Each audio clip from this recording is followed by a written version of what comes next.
Welcome to the Success Times Happiness podcast, a platform dedicated to engaging discussions with inspiring individuals aimed at nurturing personal development. I'm Richard Thompson, your host, a father, entrepreneur, world champion Ultraman, and passionate about all things high performance. Our mission is to empower both ourselves and you to unlocking our fullest potential, recognizing that this life is no dress rehearsal. While I may not have all the answers, this show serves as our collective journey to uncover them. Today, we sit down with Lachie Smart, a record-breaking aviator and inspiring leader who became the youngest person to fly solo around the world at just 18 years of age. Lachie's journey is a powerful story of resilience, grit, and determination. What makes him so inspiring is not only his ability to tackle impossible challenges, but his dedication to empowering younger generations to dream big and take ownership of their lives. Today, Lachie is a sought-after speaker who shares his insights on leadership, decision-making, and pushing past limitations. Expect to learn the lessons Lachie learnt from his daring journey around the globe and how he overcame failure to succeed. How resilience, persistence, and incremental progress can help you achieve even the most audacious goals. And the impact of values, mindset, and purpose in breaking through limitations and living life authentically. Let's dive into this extraordinary conversation. Lachie Smart, thank you so much for coming onto the show. Pleasure. Thanks for having me. You are the youngest person at 18 to fly solo around the world. What intrigues me from the get-go is when that goal came to fruition in your mind at 16 or 15, what inspired you? What do you think? How do you reflect on the fact that you were so young and your genetic makeup or how you understood the world allowed you to come to a position of setting a massive goal like that? It's a good question. And I think it's a mix of a few answers put together, but it was just before I turned 16. I actually remember it pretty vividly. The world was going through this crisis, at least according to the media, which was going to collapse the housing industry. And the problem was millennials. They were buying so much avocado on toast that they'd never own a home. And jokes aside, it was just being made such a big deal of that young people were lazy and entitled and they weren't willing to work hard and that they were going to be this failure of a generation. And then on the flip side, from what the media was saying, you've got your friends and your family, particularly teachers at school, that sort of thing, going, dream big and aim for the stars. You can do anything. You can do anything. Be yourself. And there were all these, contradictory terms that didn't line up. And I was trying to balance these two ideas in my head, and it didn't make sense. And so I wanted to do something that would either prove one side or the other right. And I loved airplanes, and I saw this episode of 60 Minutes come on the TV. I think it was October 2013, so a little over 10 years ago now. And it was about this guy called Ryan Campbell. The episode was called Flying Ryan. And he flew solo around the world at 19, another Aussie. And I looked at that and all these little cogs in my head just meshed together. Right. And I turned on the couch to my mum. I said, hey, Mum, I'm going to fly around the world. She's like, okay, cool. In that, not condescending, but not encouraging way, like only mothers can do. But that was it. That was just where it clicked into place for me. And I'd never flown an aeroplane on my own before. I'd been in a light aircraft once, ever. And we had no money as a family. I'm not complaining about that. It's just, parents split when I was young and each running their own home and that sort of thing. And so it was this idea that shouldn't happen.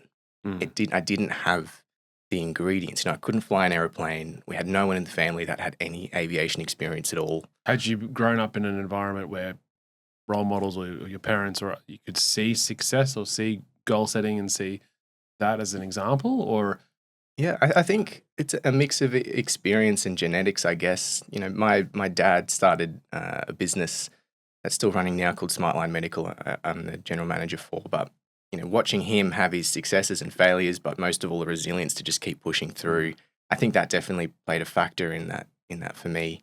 Had you had experience as a kid growing into that point where you had set smaller goals than that and succeeded? I find it really interesting that I feel like people who are more reluctant to set big goals or goals outside of their own comfort zone are probably, and this obviously is a gross generalization given the company that I have today, but have an experience of setbacks. That they put themselves out there by 5% and they get shut down or it doesn't end well, and so then they're higher propensity not to set a bigger goal next time. Yeah. But here's you sitting there on the couch at 15, never flown solo in a plane, and has just gone, that's what I want to do. To be honest, I don't know if there is a right answer to that question, because now I profess that, change and big resilience comes from incremental improvements. It's, the 1% every day that gets you to big, large scale change. But when I was younger, there was challenges. There was always challenges. And that's what, growing up in a single parent family with no brothers and sisters, you spend a lot of time with adults. So I think by osmosis, you're absorbing a lot of their resilience as well. You're watching how they handle setbacks and everything, because I wasn't off necessarily playing with a brother or sister. I was there with mum and dad. I was at the business every school holidays watching Smartline do its thing, and I was with mum watching her do her thing. And so I think I had the benefit of a different upbringing, I guess. And that for me, I'll never complain about it a day in my life, because I was fortunate enough to always have a food on the table and a roof over my head. But I also got the upside of learning from them at the same time. Now, talk to me. You set that goal, and then it's about, what, 2 years? Yeah, it's 2.5 years until we actually got to take off. Yeah. And so what did that period of time, other than getting your license to fly solo, what did that 2.5 years look like? Look, there's in planning to fly around the world, there's two major areas to consider to break a very complex task down into simple terms. You've got the commercial side, incredibly expensive. We're talking nearly $500,000 worth of cash and services required to undertake this journey. Things from the aeroplane itself through to fuel. Is that just $500,000 just for the actual attempt, that's the everything all together. Okay. So I had a certain amount of training that was already done and self-funded and that sort of thing. But then there was the specialized training, modifying the aircraft, then all your normal logistics you'd expect, fuel, accommodation, permits, all that sort of stuff. So that was the commercial side to get ready for, and then there's the flying side, and I guess that's the juicy bit, because more people have been to space than have flown around the world solo. It's not something a lot of people have done, and it's difficult, but it's also just unique, meaning there's a much smaller experience pool to pull from. It's harder to get people who can teach you how to do this sort of thing. So we spent a lot of time getting the right team in place. It might sound contrite, but what are the regulations or rules to determine? Is it literally just you need to fly around the world? Correct. Yeah, Guinness World Records gave us like 26 rules, I think. I'm sure. Yeah, I couldn't remember all of them, but the basics were obviously had to fly over every longitudinal point. So had to do a full 360 degrees. Yep. You had to cross the equator twice, meaning you couldn't just do a little lap around one of the poles and go, well, technically I've flown around the world. You had to not spend too much time within the great circle, so 30 degrees north and south of each pole. So there was a lot of specific rules about where I could and couldn't fly. There were also some rules about no one else could be in the plane at any stage while I was in the plane, so it had to be completely solo. And then, interestingly, they also limited any directional travel, so I couldn't have any stops. So I was flying east the whole time. I couldn't have any stops that were further west from where I'd taken off from. Okay, because they didn't want to see this being holiday, right? Yeah, they wanted it to see, one direction the whole time. Yeah, right. And then, so which component of the commercial side or the funding side or the flying side did you find the most challenging? Oh, the commercial side. Oh, true. Oh, without doubt. Yeah. The flying side, it's not routine, but it's expected. There's steps to follow. You've got a license levels to achieve. You've got a certain amount of theory. Then linear. It's a linear process. Yeah. Trying to chase sponsorship at 16 with zero credibility and no contacts or experience. Yeah. That's not linear. Yeah. Tell us how long you've how was your experience flying across Australia? I haven't done that yet, right? That's what you're basically going to them for. Like you've got a company here. If I came and knocked on your door at 16, no experience, going, hey, I've actually never flown a plane solo, but I'm going to take one around the world in a couple of years. Like, you're going to go, that's crazy, risk-wise. Why would I put my money on that? One of our first sponsorship meetings, the exact words was from an airline that I won't name, but that came out of this person's mouth was, with all due respect, I don't want to see the logo of my airline on your tail as the plane sinks into the Pacific Ocean. Oh my gosh. That just blew my mind. Like, that's when it sunk home for me that this is not just some pitch. I'm not just going to try and sell to someone on a transactional level, because that's not going to work. I don't have anything to offer. Google AdWords are going to give you way better results than my little plane flying around the world, right? And so we had to change it because our first year, 12 months, doing my best, I'm talking hundreds of meetings, letters, emails. The hustle. The hustle. We didn't get a cent in a year and I wanted to quit. I went to my dad and I said, hey, I think this flying around the world thing maybe isn't for me because I can't get $1 in a year. How am I supposed to get 500,000 of them in the next year? 18 months, Yeah. And he said, you might be right. And I was sort of like, aren't you supposed to encourage me a little bit here, Dad? He's like, yeah, but you also might be wrong and you'll never know if you quit now. Why don't you just give it a month? And if nothing changes, what have you lost? I was like, nothing. Like, yeah, well, great. And if something does change and you land one, you'd be pretty upset that you quit now. It's like, yeah, okay, I get it. So that was his sort of intro to persistence for me. And this is whilst you're doing the flying hours and the practice and the training. Yep. Yeah, okay. But that next month, we changed it. I'd had this horrible meeting with the airline and I can remember it really vividly. It was a big law firm down in Brisbane. I walked into their office and just for context, not having done a whole lot of the professional stuff, being 16, 17, I didn't have a long pair of pants. I was wearing these I called them salmon, but they were definitely pink shorts and my embroidered polo t-shirt. And I went in the lift and up to the 1 billionth floor where their office was. And it's looking out over the Story Bridge and the Brisbane River. And I met with this guy called Ben. And Ben is just like the pinnacle of success when you look at him. He's in a suit that's worth more than my mum and dad's cars put together. His office is huge and beautiful and it's glass, floor to ceiling. You walk in, this guy's made it. And then there's me in my pink shorts. And I go up to him and I shake his hand and say, "G'day, Ben, my name's Lachie." And I took my whole pitch that I'd been developing for a year and I just put it straight in the bin. Yeah. And I sat down and said, "Hey, Ben, I've got some pretty cool friends. I think they're about the same age as your kids. And I think we're underselling ourselves as a generation. I think there's more that we could be doing, but we're never going to do that with the message that we're being told. And so I think it's time to change that message. And I want to do something pretty crazy. And I'll be honest, probably not going to make you any money, definitely won't make me any money, but I think it's really important." And that was pretty much it. I didn't try to sell him a thing. I just told him why I was doing what I was doing and I asked. And he sat back in his chair and he crossed his arms. And then he leant forward and went, "You know what? I'm in. You're right. My kids do need to hear that. And I think some of their friends do too." And I nearly fell out of my chair because it's like for a year we'd just been told no over and over. And I was so used to it. I was waiting for it. And he said yes. And that's because we bonded on something that was way more important than a transaction. Like we'd found a common value. Yeah. And that was able to transcend this huge difference in who we were. The kid with the pink shorts who's 17, no idea what he's doing, but has a big dream versus the hyper successful lawyer at the top of his game, recognized in, top 50 lawyers in Australia, all that sort of thing. We're able to cross all of that because none of that mattered when we had something really strong to bond over, which for him was family and for me was, the generation, the reason I was doing this. So you get that and then you can leverage from that to be able to say to other partners, well, I've got this firm, and then you're away.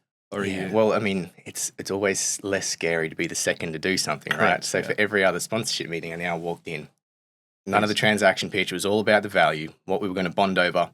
And then at the end, I'd put in there, and we've just signed this law firm and we've got a bunch of other partners, the other partners like my mum and dad, which didn't share that bit. Still partners. Yeah. And then I said, I really hope you can be on my team. And one by one, the no's started turning to yeses. And then as the momentum built, that's when it got easier because you're more of a known quantity. Yeah, FOMO, absolutely. Yeah. And then talk to me about the resilience piece, or at least the lessons you're learning in the flying, getting your hours up.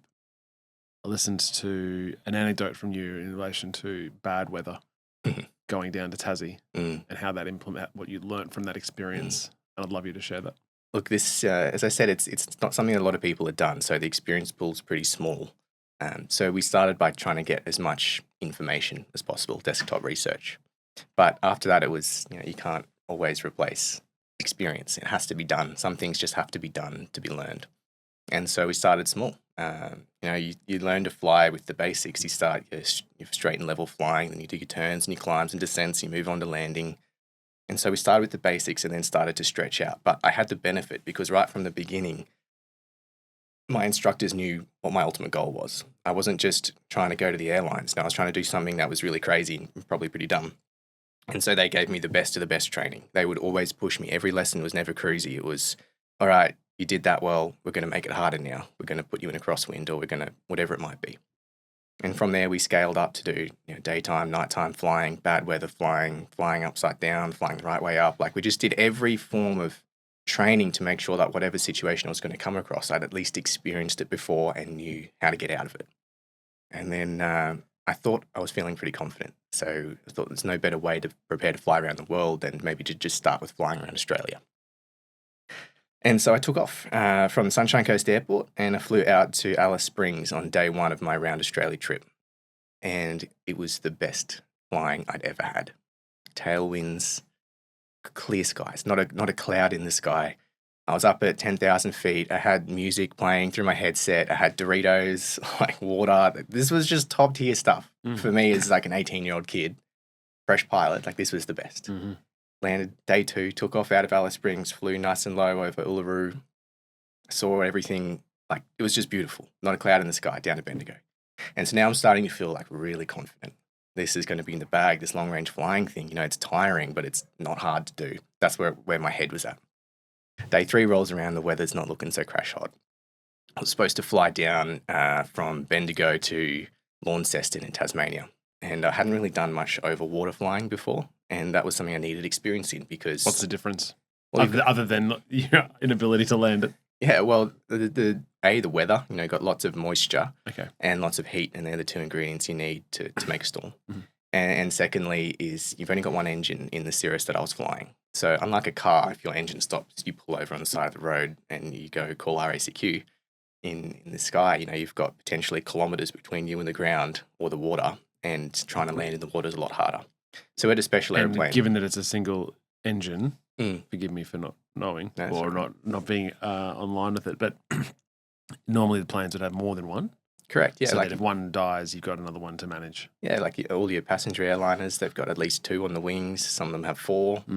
And they're designed to fly on redundancies. Everything in aviation is redundancies, backups on backups, because you don't have the safety net of being able to pull over, right? Sure. So we have less redundancies in a single engine aeroplane. So that engine fails, whether that's by mismanagement from the pilot or mechanical fault, then that's your only shot. That's it. You're not flying anymore. To get away from this story for a sec, do you create the event for practice force landings? Yeah, where the engine would shut, and how do you're sort of coasting and landing on the ground? Is that it? Huge part of your early stage training. Yeah, okay. Practice forced landings in this scenario that you're not intending to put the airplane on the ground, but you have to, for sure.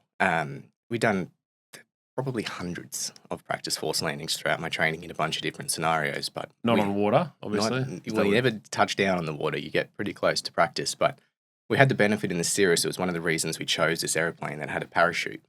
Not just for the pilot, for the whole plane. Wow. So this big red handle in the roof. If the engine cut out over the water, rather than trying to land it on the water and turn it into a ball, potentially flip it upside down and knock yourself out. Big red handle on the roof, pull down that pretty hard with 2 hands, and a rocket deploys a parachute out the back of the plane and lowers the whole thing down. Softly. Yeah. Okay. Close to. Right. So walk away from it. As long as you stay conscious. That's it. So we had that redundancy. That was it was a beautiful machine to fly, the Cirrus. And so back to Tasmania now. We're crossing, take off out of Launceston, cross the Bass Strait, and sure enough, the weather's pretty crap. As I get to the north coast of Tasmania, it's storms everywhere. And I knew the weather was going to be bad. I'd looked at the forecast like I'm trained to do, and I'd put extra fuel on the plane. So I should have had the capacity, if I needed to turn around, fly all the way back to Melbourne, land safely, no dramas. But coming off the back of 2 pretty phenomenal days of flying, being inexperienced, feeling too confident, I thought, I need to test my limits. I need to find how well the plane handles in really bad weather. And so I looked at my iPad and found a gap between 2 of the storm cells according to the Bureau of Meteorology radar, and I pointed the nose of the plane at that gap and I punched into the cloud. And first few seconds it was fine. A little bit of light turbulence like you'd feel in an airline. But it's like someone flipped a light switch, just went bang. All the loose objects that were sitting in plane, like my phone on the dash and notebook and stuff, flew up, hit the ceiling, smashed back down, phone gets lodged under a rudder pedal and stuff's just going everywhere. And so I dive down into the footwell of the plane to try and pull my phone out so I can still fly safely. And as I'm down there, I hear this beep, beep, beep, and feel the airplanes go as the autopilot cuts out. And so I run back up, got my phone in the pocket, pulled all the loose stuff away, pulled the plane out of its dive. And I'm just fighting this machine in the storm. And when you're in a plane, out through a storm, it's just white outside the windows. You can't see the horizon. So because you're moving so much, it's very hard to tell which way is up. So we've got a little instrument there called the artificial horizon. It just basically tells you which way is up. And I'm using that. I'm concentrating super intently on my left screen. I've got 2 screens in the plane, looking at the one on the left with my artificial horizon and fighting it, keeping it level. What I'm not looking at is on my right-hand screen, all my other instruments, that I need to fly the aeroplane for navigation, for engine management, communications, one by one. They're all dropping out. And then I hear another beep and I look over at that right-hand screen, see what's going on, look out to my wings, there's ice building up. It's just like everything's going wrong. And that red handle in the roof starting to look pretty appealing. Yeah. It's the first time I've ever had an emergency in an airplane. I'm 3 weeks from taking off to fly around the world and I can't even get through my own backyard. And anyway, I jumped on the radio to air traffic control and let them know I was having somewhat of an emergency, and they started giving me vectors, like directions and headings to fly out, heights to fly out, to get me around the mountains in the north coast of Tassie and to get my altitude down a little bit so I could get some warm air to melt off the ice that's on the wings because it'll crash the aeroplane if it gets too much. And they were great, helped me out so much, got me over the top of Launceston Airport and intercepted one of their instrument approaches that I still had working in the aeroplane and touched down, and some crazy gusting winds, like terrifying. Really scary stuff. Lucky I wore my brown pants. Like I got out of that machine, I was just shaking. Okay, so you land. Yeah. Are you better for the experience on the day, or are you like, I'm not sure? It gets worse. Or do you feel like you're too far into the project? I'm like, as soon as I immediately touch the wheels down and I don't ball up the aeroplane and pull off the runway, I get out and I'm just beating myself up, going, you idiot. Right. What did you do this for? You had the safety measure there. You had the training that told you to turn around.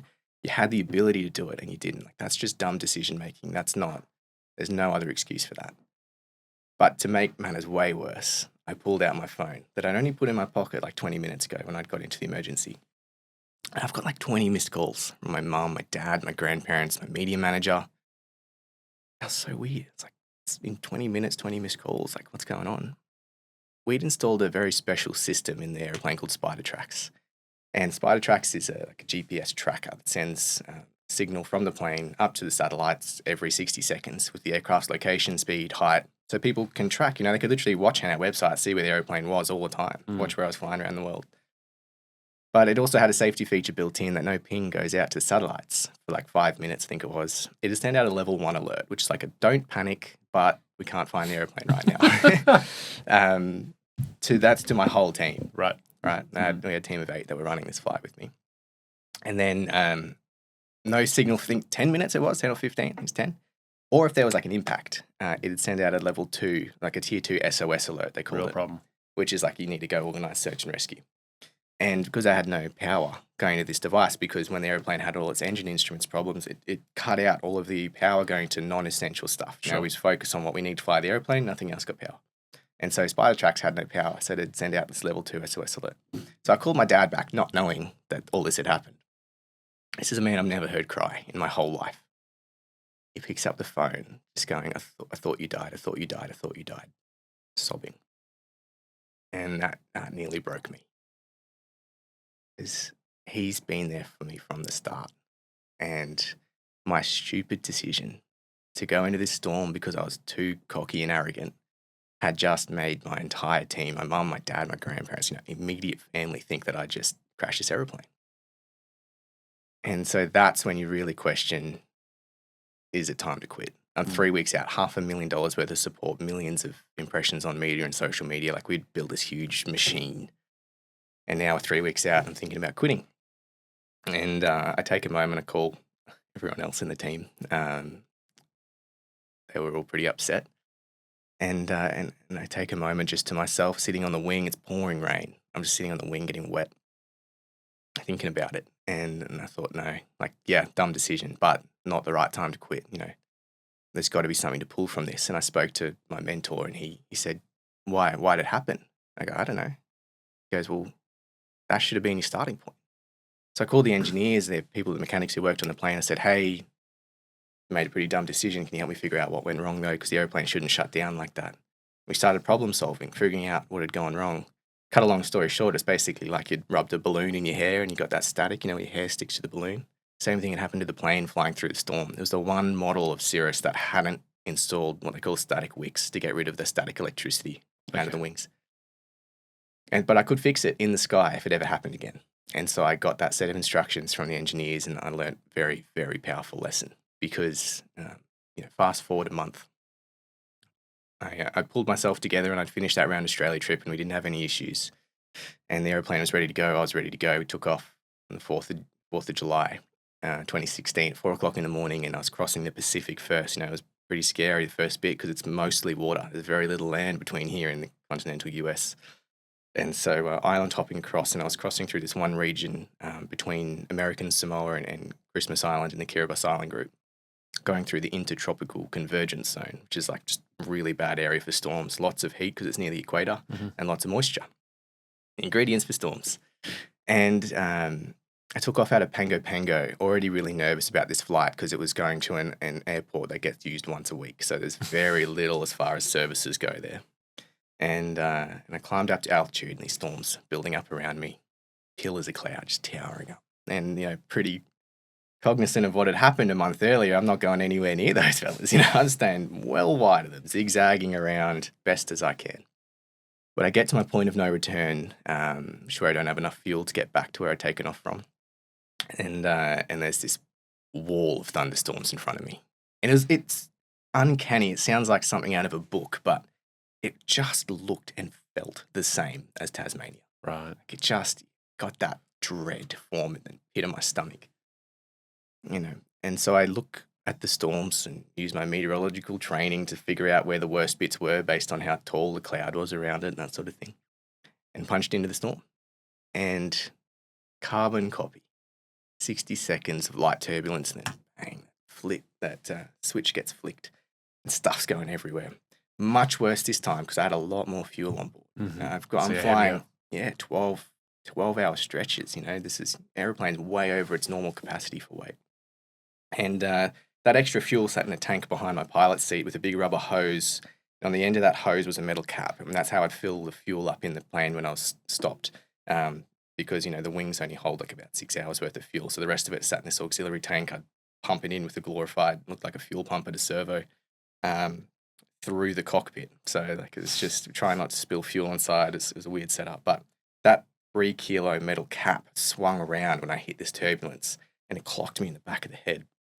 And when it went whack, I just felt my head just go throbbing, vision blurry, ears ringing, a bit down my tongue. I could taste blood in my mouth. And the plane's just going nuts. And I'm thinking, I might be going for a Pacific cruise in my life raft here. Like, this is really bad. And this is day... It's like day 6. Yeah, first week. Yeah. And then it comes back to me. It's like, hang on a sec, I can fix this. Started flicking the switches, doing all the things that the engineers had told me how to do. I fought that airplane for like 5 minutes, but it sounds like a short period of time, but it felt like a lifetime. Got out the other side of that storm and looked back. I actually took a photo of it because it's like I'll never forget that moment, that feeling till the day I die. But it was cloud to the left and the right, above, below. I was in this tunnel that just like came out into the safe region around the equator because you don't get too many storms actually on the equator because they don't know which way to spin. And I popped out of this safe region, and it just clicked for me. It's like I would not have made that world flight happen. I would have been in the Pacific, hopefully still alive in my life raft, but no way I would have finished that flight if I hadn't made that really stupid mistake in Tassie. It was that one critical error of judgment that I was beating myself up for. Yeah. It was the only thing that taught me the lesson that I needed to survive a month later in the Pacific when it was the real deal. Yeah, it's an interesting way to reflect on failure. Yeah. And you could look at that experience in Tasmania and go, oh, man, we're so close to starting this thing and I've stuffed up. So you could have pulled the pin and gone, nah, we're not going to do this because there's too much risk. But you've lent into that and not knowing, right? Obviously, not knowing that you'd experience exactly the same thing. But importantly, the important step there, I guess, is that you've leant in and gone, what can we learn from this? Yeah. And having the whereabouts to be able to say, yep, accept that it hasn't gone to plan, but what can we learn? Yeah, for sure. And I think it's really hard at a young age, and this is where the younger generation cop a lot of flack, is the lack of resilience. It comes up all the time talking about Gen Z, Gen Alpha. But you don't necessarily have the experience. You haven't done it before to go, "Well, why is failure good?" When you're that young, failure just sucks. You don't have the ability to go, if I intellectualize this failure and apply some gratitude, it becomes less painful because I might learn something. You can't do that. You're too young. And so I was fortunate in that scenario that I had a great team around me. It was my mentor that called me and said, "Hey, you need to figure out how to solve this problem because that's going to add value to what you just experienced. Otherwise, it's just a sucky experience. You don't get anything from it." And so I think it's super important, to come out of the story and back into what I speak about now with the generations piece in the workplace, is that's where you can benefit from having multiple generations in the workplace, is you're pairing that experience to help overcome the failure. And that's where we get real learnings from. You can only learn so much theoretically. Sometimes you just have to do. Give me some closure here. So you get through that tough day. Yeah. And then how did the rest? Talk to me about the rest of the trip. How long did it take overall? The flight took 54 days, covered 45,000 kilometers, 24 stops, 15 countries is the spark notes. That was certainly one of the bigger challenges, but the real challenges were in the second half of the flight. That was where the political and logistical challenges came. Weather and ocean flying, that was definitely the first half, but we solved those, within the first 2 weeks of flying. But it was the second half when we're flying through regions like the Middle East and Eastern Europe and Southeast Asia. They don't deal with a lot of light aircraft. They're not, facilities aren't built for little airplanes like mine. They're just built for jets. So we had challenges there. And they all speak English, yeah, around the world? Yeah, in aviation, it's the universal language. So if you're an air traffic controller or a pilot, you're expected to have a certain proficiency in English, Right. which I was, benefit for me because I didn't have to learn another language. Yeah. So yeah, that bit was okay, but on the ground, not so much. And when you're planning this out, are you reaching out to all the different countries that you intend to land well prior? Yeah. Or you are. We had a good team, a company called White Rose Aviation over in the UK. Call him Uncle Mike, the guy who runs it. He's been doing this for decades. That's his thing, is the permits. Okay. So he coordinated all of the landing and overflight permits to get all of our permissions. And then for everywhere. Oh, okay. Worldwide. Wow. Yeah. And then then there was logistics of, we have handling agents in each country. So they'd organise your fuel, your parking, security, customs, immigration, all of the stuff that was local to that airport. Mm-hmm. You'd pay them a big lump sum of money and they'd organise that for you. Okay. And you're relying on others in those different airports to check the plane, or are you engineering and making sure the plane's from scratch each day? Always the pilot that signs off what we call a maintenance release. So you've got to look at the plane and go, I deem that that's safe to fly. So that was always me. But we did get some maintenance done, preventative maintenance stuff that happens on an hourly schedule. So over every 100 hours or 50 hours. Right. Done in the UK, or once in the US, then the major one in the UK, and then once when I got back to Broome in WA. Okay. And how long were you ever at one station? One stop? It was usually 2 nights. So that'll be just enough time to sort of catch up a little bit on the time zone and sleep. I was changing time zones every flight. And then that middle day, I'd be checking the plane, refueling, submitting flight plans, checking weather, modifying the flight plans if the weather was no good. So that was a usual schedule, but we had one long stop, which is the UK. I think it was about 7 or 8 days. Okay. And that's because we needed to get the major service done on the plane. That plus I needed time to just reset because that had been nearly a month, 3 weeks at that stage. And, I'd never traveled on my own before, let alone dealing with the amount of stress that you deal with on the flight. So that was a decompression time, and my dad flew over as the first familiar face that I'd seen in nearly a month. So that was good. How do you reflect on it now? I look back really fondly now because you've got a lot of time to compartmentalize and park the different parts. I speak about this regularly to lots of different audiences in corporate and education spaces. And now I've had the time and maybe more the maturity to be able to pull apart and get the really good bits out of it. So I look back at this now and go, And people go, would you do it again? I go, absolutely, because I've got the experience. I understand how it all works now. I've got the maturity to make good decisions. Would I do it again with the experience level and understanding that I had when I was 18? Probably not. I think I should have had more experience, benefit of hindsight. Mm. But yeah, it's. I look back now and going, you could never have learnt those things in a textbook. That was just a story that just happened and created some really cool stuff. Do you fly still? Yeah, now for fun though, not for Okay. work. I go back, I did my commercial pilot license, did the multi-engine instrument rating, all of that stuff. But it was, for me, I love flying for the art of flying. I love having hands on the controls and landing in the bush or taking a little aircraft to cool places. I never wanted to turn it into my reason for money, And I'm not saying you can't love what you do. A lot of people do. I love what I do, but there's also times where I really don't love what I do. And I don't want to intermix aviation into that. I did it for a while when I got back as a university job. I was flying around doing charter work when I was in university. It was I'd take off at 4 o'clock in the morning, take a doctor to where they needed to be, Sure. something like that.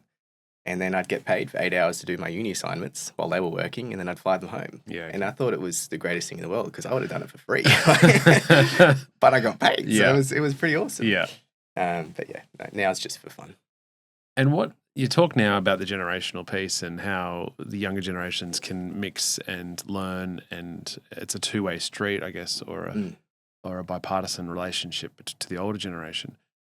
What gets me is, like, it took me until maybe 23 to get to that stage of going, like, it's almost like breaking the fourth wall of being able to say, you've got full agency to go and live your life the way you want to be, like your authentic self. And you don't need to compare. You don't need to, like, the people who are in your mind in a positive way, hopefully ultimately successful in life, in that phase of your journey, they're just people. Yeah. Like you. They made decisions. That's it. Correct, right? And that you said earlier, like small change, like 1% every single day, and like someone else's success is just a mixture, is like combination of small incremental decisions over a long period of time. Absolutely.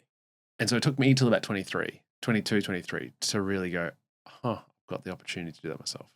Yeah. And then there's never left now. And that's probably an early age to get to that too, being honest. Mate, you were 15. But I didn't, I got back from the world flight, and that, for me, I had no clue what I wanted to do.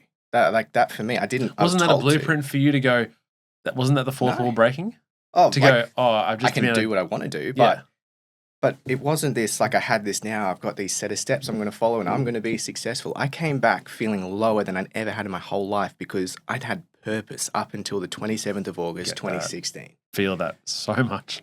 And then what? And then, because you didn't have a second, you didn't have what's next? I didn't think I was going to get to the 27th of August 2016. There were so many unknowns between when I started and that end date that I never put a second of thought to what comes after. The rest will sort itself out. And you know what? So many people told me. I had spoke to professional athletes that had been to the Olympic level, and they said, you have to plan for the post-Olympic come down. Yeah. I was like, nah, it'll be fine. My life will be laid out for me after this. This will just be it. So I never thought about it. And then it ruined me. But to come back to your point, yeah, absolutely. The breaking the fourth wall, realizing you can be what you want to be. I think it's also paradoxical because we spend so much time being told what success is, being told what to think, that we devote very little time to learning how to think, what matters to me. And that's why it's controversial, but I'm a big fan of this social media ban below 16. I've got a bunch of friends who they'll argue with me all day, and that's fine. I can understand the other side too. Yeah. But the thing with social media and just the world as a whole, we're opening up young people to a fire hose of social comparison, of other people setting the terms of what successful is. And it's not realistic. It's filtered. It's selective. It's not their whole life. It's the highlight reel of best parts of a life that's being displayed on social media. And then we go and compare our everyday to that and go on, I'm not as fit as that guy, or I'm not as good looking, or I don't have as much money, or she's way prettier than me, or whatever it might be. That's unrealistic expectations. And so I always bring it back to, if if you took 3 commonly thought of successful people like Mother Teresa, Chris Hemsworth, and Usain Bolt, right? Those 3 people, everyone goes, yeah, okay, they're a success. But it's like if you used what made Chris Hemsworth a success, being a really good actor, and you applied that against Usain Bolt, if you've seen his Optus ads, he's a failure. Like acting is not his gig. Yeah. Likewise, if you took Usain Bolt's measure of success, being able to run fast, and you laid that over Mother Teresa's life, chronic failure. I bet you she couldn't even run the 100 meters, let alone in under 10 seconds. Yeah. But the thing is, we don't, logically, you look at me and go, well, duh, like that makes sense, but we don't apply that to ourselves. Yeah.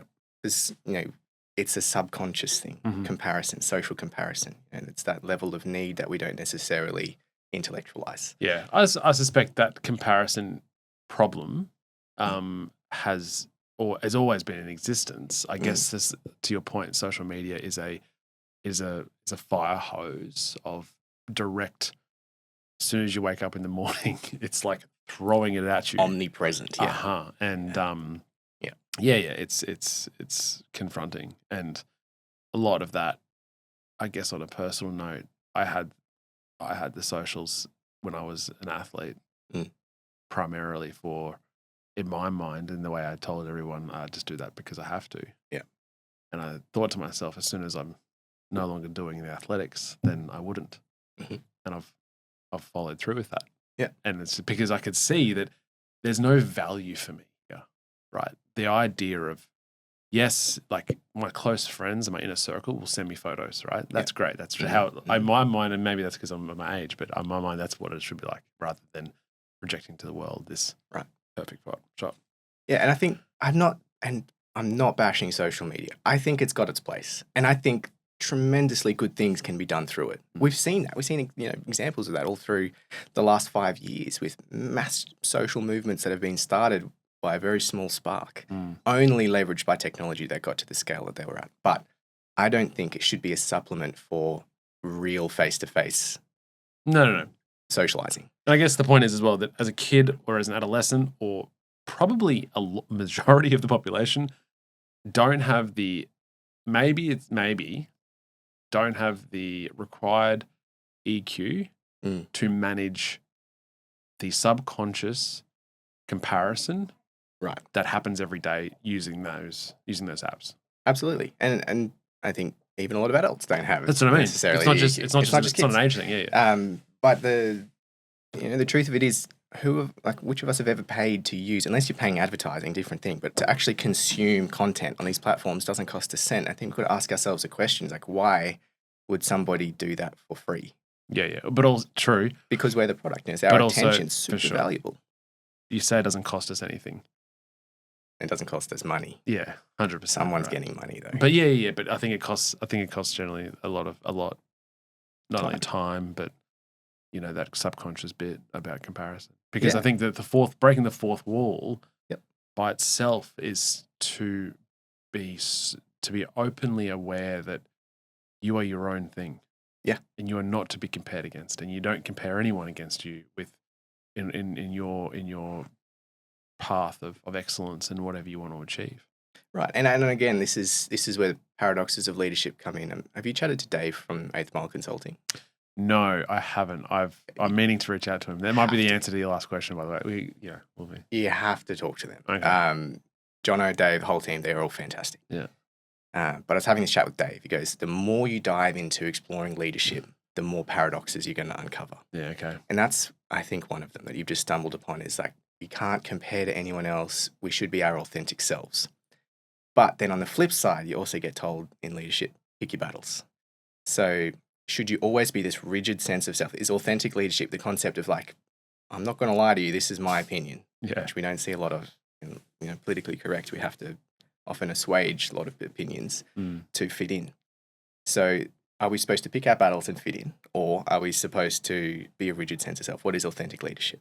And in my opinion, I think authentic leadership is being the right part of yourself for a situation. Maybe overlaps with situational leadership. And again, Dave he's written blogs on it. He'll talk about it more. But a lot of us are willing to stand on a hill and fight for things that maybe aren't necessarily super important to us because they're important to a lot of other people Mm. because we're not devoting the time to knowing what is really, really important to us as people because we're never bored anymore.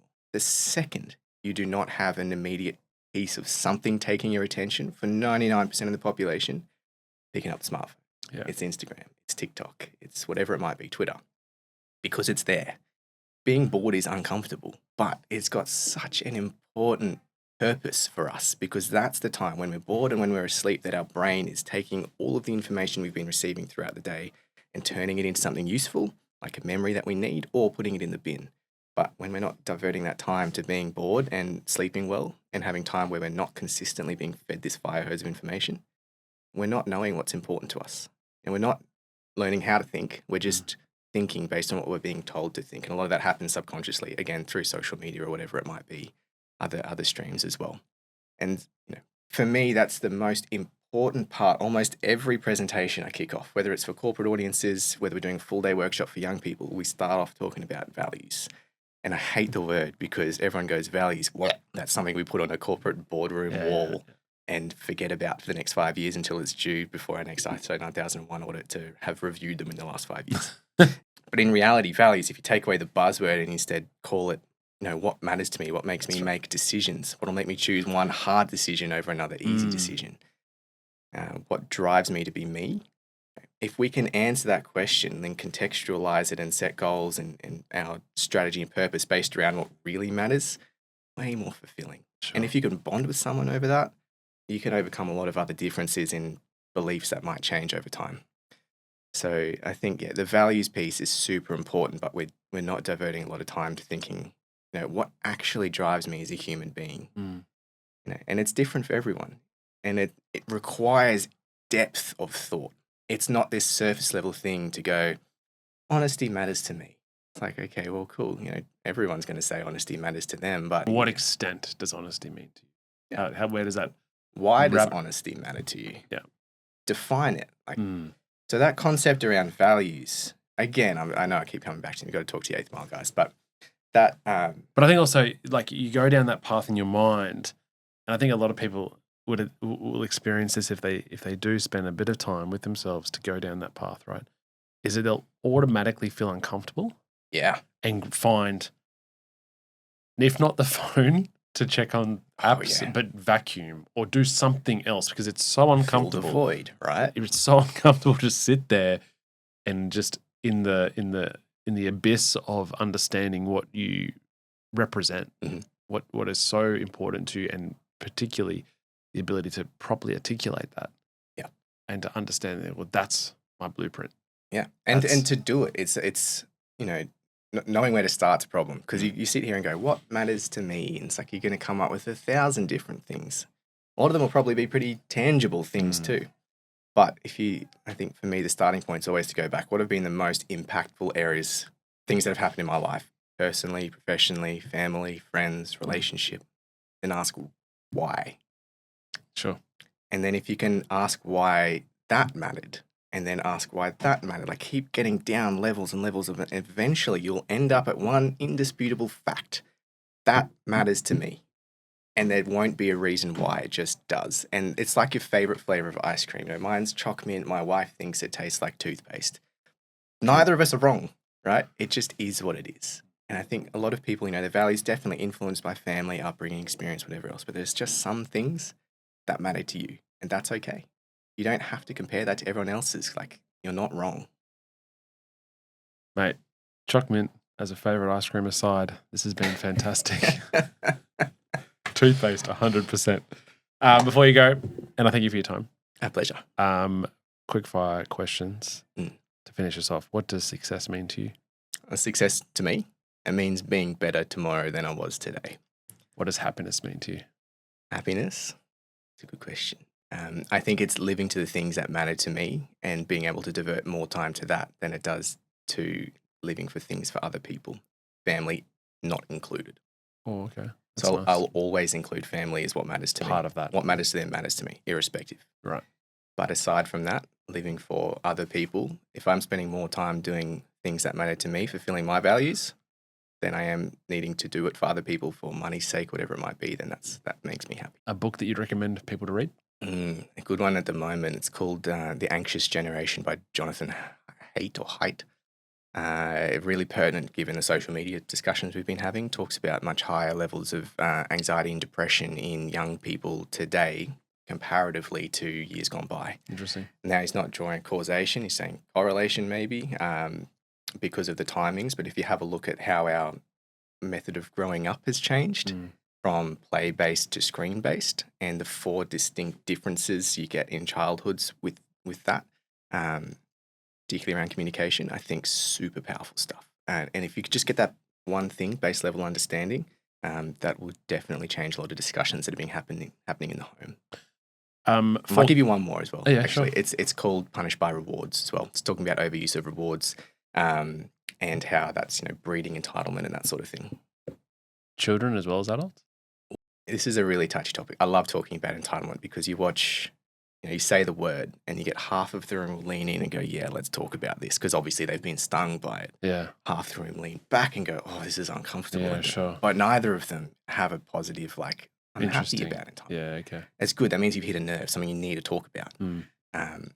But entitlement, interestingly, on the flip side, people who display higher levels of entitlement behaviour also typically, according to the research and studies, display higher levels of creativity.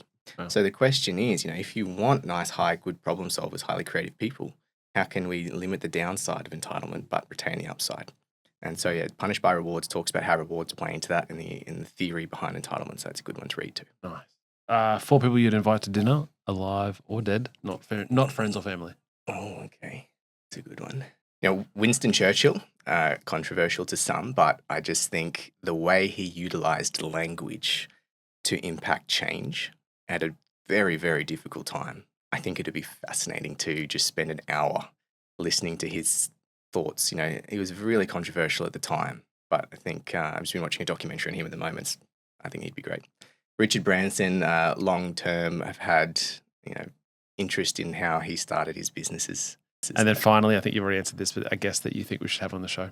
Oh yeah, Dave Neal or Jono from the 8th Mile Consulting. Both of them phenomenal people, and I'm not just saying this to blow smoke up them because I got a man crush, but their approach to leadership development is so contrary to 99%. Obviously, I work in the leadership space. I come across thousands of people who do this all day, every day as living, and consultancy, use that term loosely because I don't like it. But what these guys do and come in is they'll give you the truth. They've walked the walk. Their background is not some theoretical, this is what I think leadership is. They've done the hard lessons.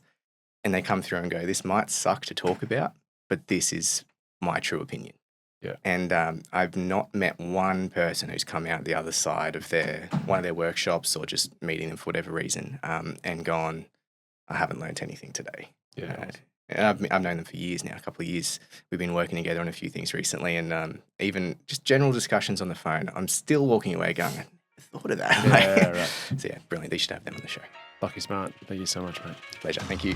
That was another episode of the Success Times Happiness podcast. Next time you are on a plane, turn to the person next to you and tell them all about the show. It really means the world to us. Till next time, peace.